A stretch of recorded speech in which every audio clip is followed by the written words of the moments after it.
사순절이 이제 한층 더 깊어졌습니다.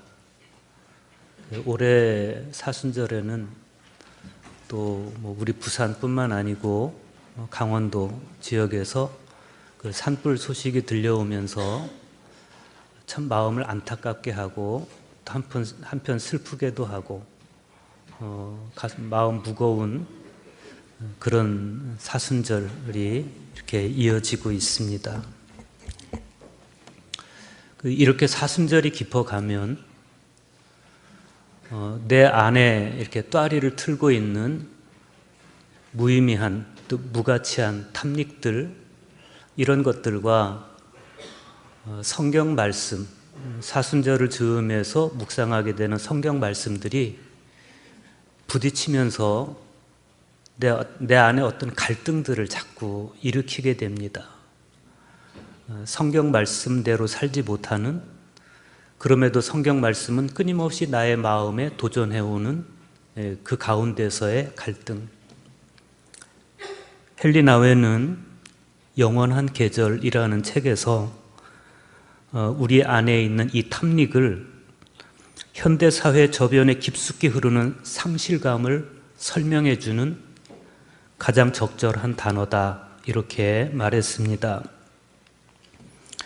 헨리 나웬에 따르면 사람들이 세상에서 자기 만족의 열쇠로 여기고 의지하는 부와 권력의 축적, 또 지위와 명예의 획득, 세격과 사랑의 구분이 없는 성적 만족 등을 향한 탐닉, 이런 것은 우리로 하여금 끊임없는 일련의 망상에 사로잡히게 하고 먼 나라에서 부질없는 추구를 하게끔 만들지만, 그러나 우리 가장 깊은 곳의 갈증을 만족시켜주지 못하는 까닭에 바로 그곳에서부터 우리의 구원의 갈망, 또 구원의 외침이 일어난다, 이렇게 말씀합니다. 지난주 복음서에 등장했던 둘째 아들이 꼭 그랬습니다. 둘째 아들의 탐닉은 그로 하여금 아버지 집을 떠나서 먼 나라에서의 부질없는 추구에 집착하게 했습니다. 참된 사랑이 있는 곳을 무시하고 다른 곳에서 채워지지 않는 만족, 갈망하면 갈망할수록 오히려 더 채워지지 않았던 만족, 그 만족을 찾으려고 했었습니다.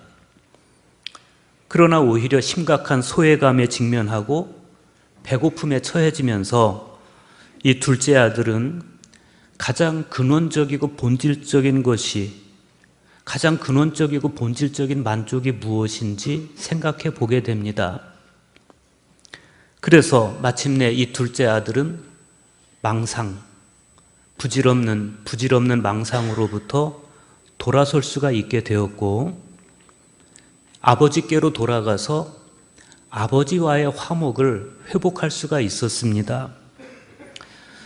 사순절은 이 부질없는 추구와 근원적이고 본질적인 추구가 가장 첨예하게 충돌하는 그런 절기인데, 사순절 5번째 주일인 오늘 복음서의 말씀 역시도 이 두 가지 가치관, 부질없는 추구와 근원적이고 본질적인 추구, 이 두 가치관이 한치의 양보도 없이 대립하는 그런 양상을 보여주고 있어요.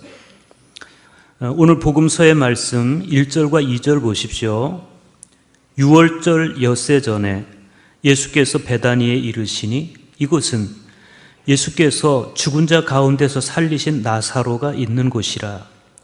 거기서 예수를 위하여 잔치할새 마르다는 일을 하고 나사로는 예수와 함께 앉은 자 중에 있더라. 베다니에 있는 나사로와 마르다와 마리아 형제의 집에 예수님께서 방문을 하시게 됐습니다.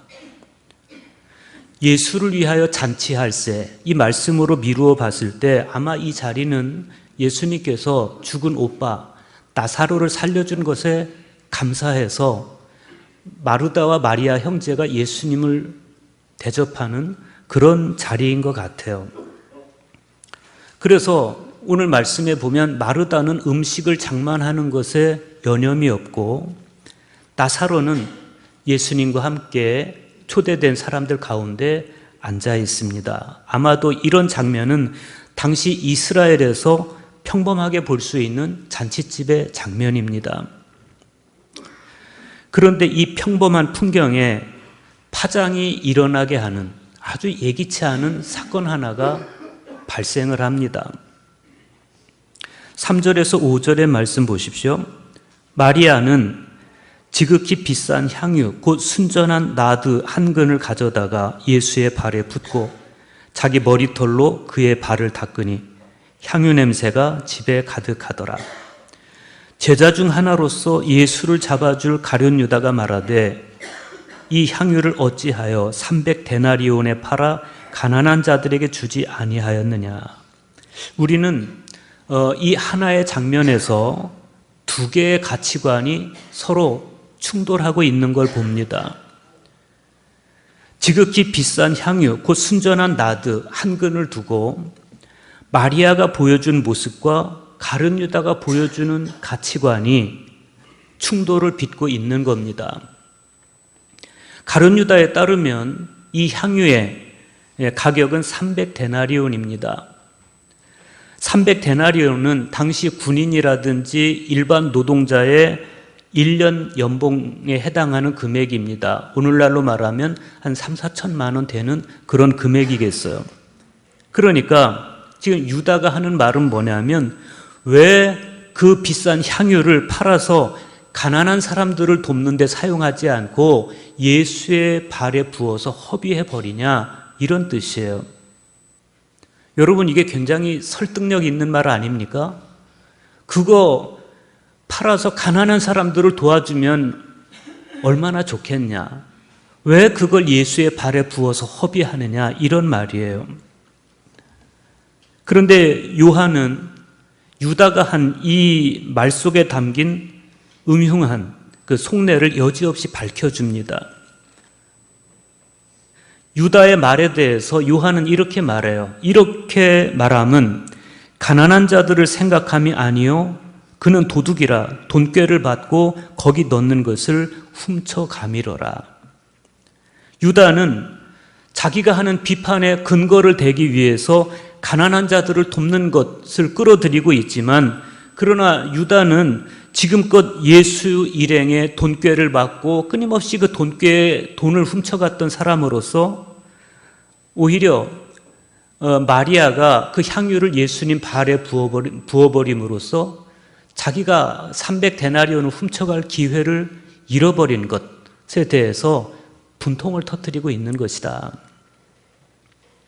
그러니까 요한의 분석에 따르면 유다는 부질없는 탐닉, 부질없는 추구에 매몰된 그런 사람입니다. 결국 유다는 그 부질없는 탐닉을 어찌하지 못해서 급기야는 스승 예수를 팔아 넘기기에 이르릅니다. 그러면 마리아의 태도에 대해서는 우리가 어떤 판단을 가져야 될까? 마리아는 단지 예수님을 사랑해서 예수님의 발에 그 비싼 향유를 낭비해버린 것일까?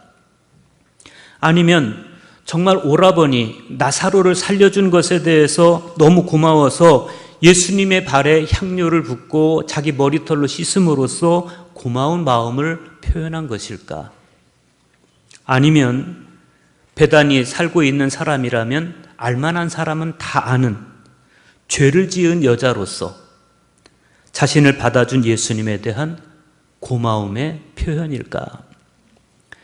그런데 주님은 그 어느 것도 아닌 마리아의 이 행동에서 단지 사랑하는 마음 혹은 고마워하는 마음, 그것들과 비교할 수 없는 이 마리아의 헌신의 가장 거룩한 동기를 발굴해내고 계십니다. 주님은 이렇게 말씀하세요. 그를 가만두어 나의 장래할 날을 위하여 그것을 간직하게 하라. 표준 세번역 성경에 보면 이렇게 번역합니다. 그대로 두어라. 그는 나의 장사한 날에 쓰려고 간직한 것을 쓴 것이다. 그러니까 주님의 말씀에 따르면 마리아는 예수님의 장례를 위해서 이 향유를 지금까지 간직하고 있다가 마침내 때가 되어서 이 향유를 예수님의 발에 부음으로써 예수님의 장례를 준비한 것이다. 이런 말씀이에요. 그러니까 예수님께서 보신 바로는 이 마리아의 행동은 그냥 고마움의 표현, 감사의 표현, 사랑의 표현 이런 것이 아니라 제의적인 행동이라는 겁니다.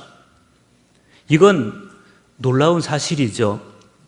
실제로 마리아의 이 헌신이 있고 나서 예수님의 구원 행위가 궤도에 오르게 됩니다. 오늘 우리가 본 말씀이 요한복음 12장의 말씀인데 바로 그 다음 요한복음 13장에서 21장의 말씀은 일명 영광의 책 이렇게 불려요. 왜냐하면 예수님 생애의 마지막 부분, 즉 고난과 죽음과 부활, 보혜사 성령의 사건이 이 요한복음 13장에서부터 21장의 말씀에 집약되어 있고 이 모든 과정을 통해서 구원의 사건이 완성이 되고 이를 통해서 예수님이 영화롭게 되셨기 때문에 그렇습니다. 그러니까 오늘 마리아가 보여주고 있는 이 헌신은 예수님의 고난과 죽음과 부활을 여는 서막으로서의 의미가 있는 것입니다. 유다가 보인 부질없는 탐닉과 비교되는 마리아의 아름다운 헌신. 여러분은 이 중에서 어떤 모습으로 살고 싶으십니까? 또 여러분 후세에 어떤 모습으로 기억되고 싶으십니까? 더구나 지금 이곳은 베다니입니다. 이 베다니는 예수님의 죽음과 부활과 관련해서 아주 상징적인 곳입니다. 먼저 이 베다니는 예수님께 아주 적대적인 고장이었습니다. 오늘 말씀 직전의 상황을 전하고 있는 요한복음 11장 50절에서 53절의 말씀에 따르면 이 베다니에서 살아가고 있는 바리새인들과 대제사장이 의회를 소집해서 본격적으로 예수를 죽일 계획을 세웁니다. 그러니까 예수님을 살해할 계획을 모의한 장소인 이 베다니에서 마리아가 예수님의 장례를 준비하고 있는 거예요.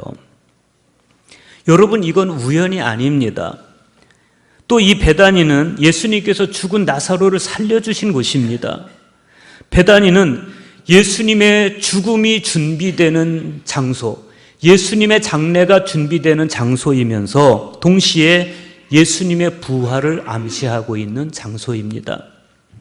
이런 전제를 가지고 오늘 예수님의 말씀을 들으면 우리 가슴에 다가오는 울림의 깊이가 달라지게 됩니다. 그대로 두어라. 그녀는 나의 장사할 날에 쓰려고 간직한 것을 지금 쓴 것이다. 여기서 마리아의 지향이 돋보입니다. 마리아는 예수님의 죽음을 통해서 완성되어 가는 하나님 나라를 보면서 바로 그 하나님 나라를 위해서 지금 자기가 가진 가장 소중한 것을 드리고 있는 거예요. 오늘 구약의 말씀에서 이사야 선지자가 요청하고 있는 것이 바로 그런 마음, 그런 시선입니다. 이사야 43장 18절 말씀을 보십시오. 너희는 이전 일을 기억하지 말며 옛적 일을 생각하지 말라. 여기서 이사야 선지자가 기억하지 말라, 이 과거는, 기억하지 말라고 말씀한 이 과거는 하나님께서 홍해를 갈라서 이스라엘을 건너게 하셨던 그 과거를 이야기하는 거예요. 그런데 하나님은 그 가슴 벅찬, 하나님께서 홍해를 갈라서 히브리들을 건너게 하셨던 그 가슴 벅찬 사건을 기억하지 말아라. 왜 그렇게 말씀하시는 겁니까? 이어지는 말씀에 그 해답이 있어요. 이사야 43장 19절 이하의 말씀입니다. 보라, 내가 새 일을 행하리니 이제 나타낼 것이라. 너희가 그것을 알지 못하겠느냐? 반드시 내가 광야의 길을 사막에 강을 내리니 장차 들짐승 곧 승냥이와 타조도 나를 존경할 것은 내가 광야의 물을 사막의 강들을 내어 내 백성 내가 택한 자에게 마시게 할 것임이라. 하나님은 과거의 하나님이실 뿐만 아니라 새 일을 행하시는 미래의 하나님이십니다. 과거의 홍해를 갈라서 이스라엘의 조상들을 구원하신 사건도 굉장히 귀하고 중요한 사건이지만 장차 이루어 가실 새로운 구원의 역사는 더 귀하고 더 중요한 사건입니다. 보라, 내가 새 일을 행하리니 이제 나타낼 것이라. 이 새 일이 뭡니까? 포로로 끌려온 유다 백성들에게 그동안 절망의 상징이었던 그 바벨론과 조국 사이에 가로놓여져 있는 사막, 광야, 이것을 거기에 길을 내고 거기에 생명의 물이 흐르게 해서 이제부터는 이곳이 절망의 상징이 아니라 희망의 상징이 되게 해주겠다. 광야의 길을, 사막의 강을. 하나님께서는 이 이상을 이사야 선지자에게만 보여주신 게 아니에요. 에스겔 47장 1절로부터 12절에 보면 에스겔 선지자에게 보다 명료하게 하나님은 이 희망을 보여주십니다. 그 내용이 뭐냐면 성전 문지방에서부터 솟아난 물줄기가 제단 동쪽으로 흐르기 시작합니다.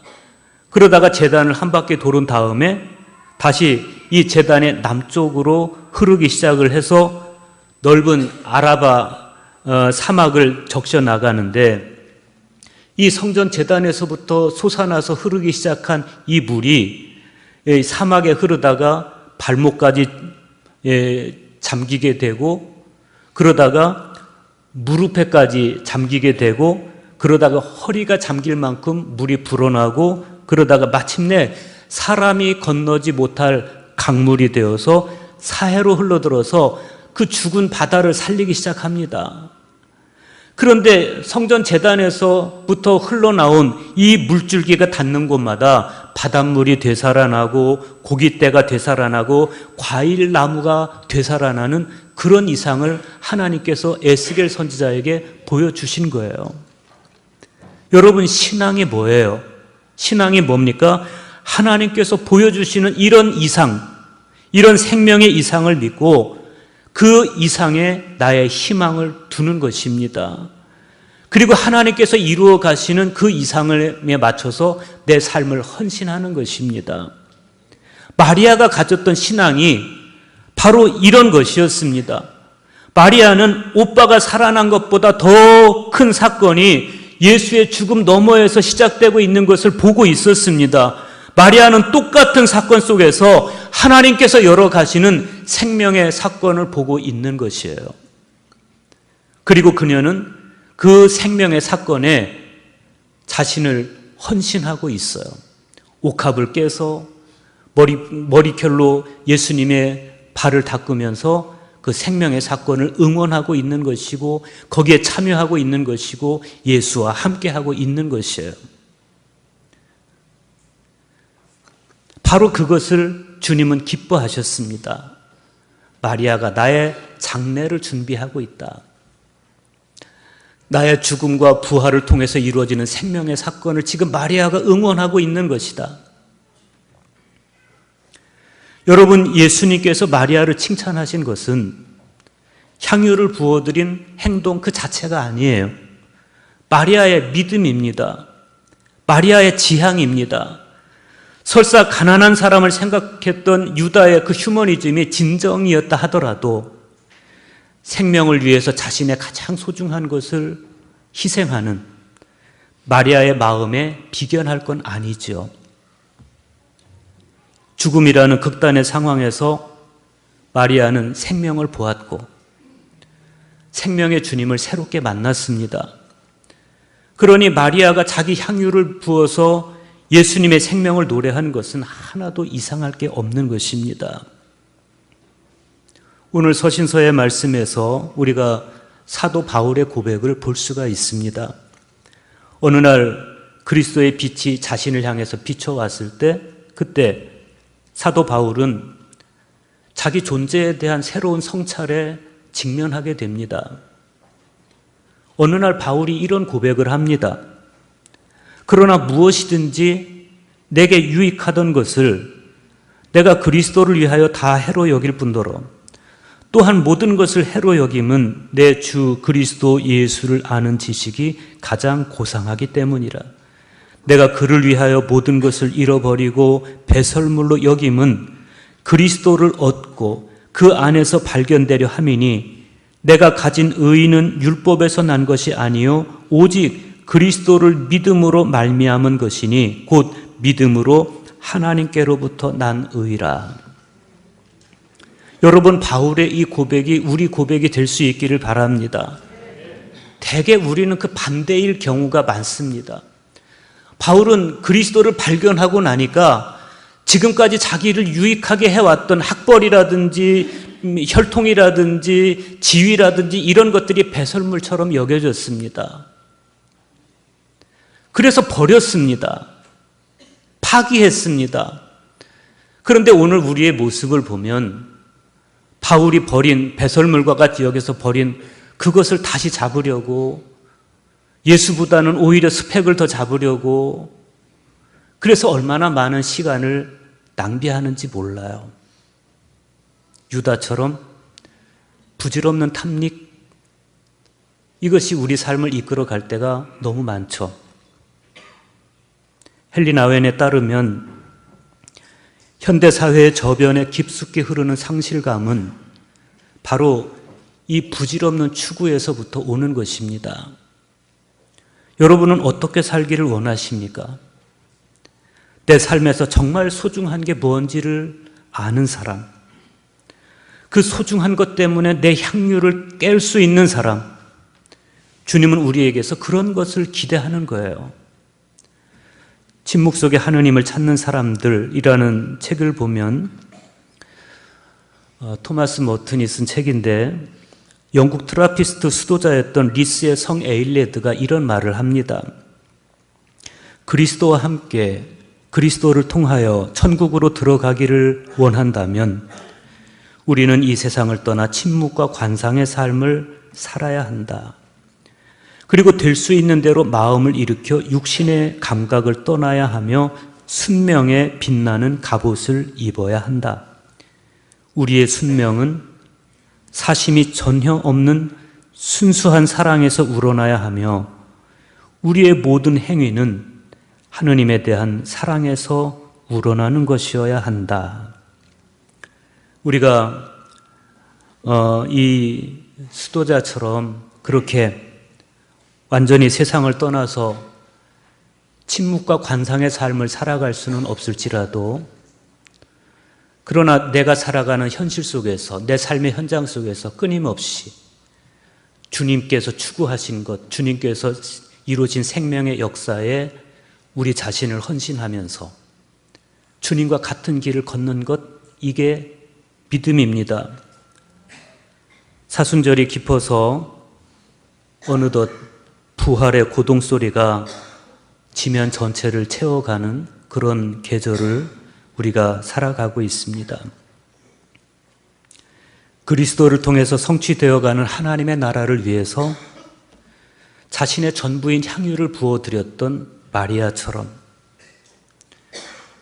지금까지 자기가 유익하게 여기던 것들을 배설물과 해로 여기고 오로지 그리스도를 얻고 그 안에서 발견되기를 소망하던 바울처럼 이제 저와 여러분이 살고 간 흔적의 곳곳에서 그리스도와 함께 그리스도를 통하여 아름다운 생명의 나라를 이루기 위해서 내가 지금까지 소중하게 여겼던 것을 포기한, 그리고 정말 주님께 나의 진정한 헌신을 드리는 이런 흔적들이 보석처럼 남아있는 그런 이 사순절기 또 이후로 우리의 삶이 될 수 있기를 주님의 이름으로 축원합니다.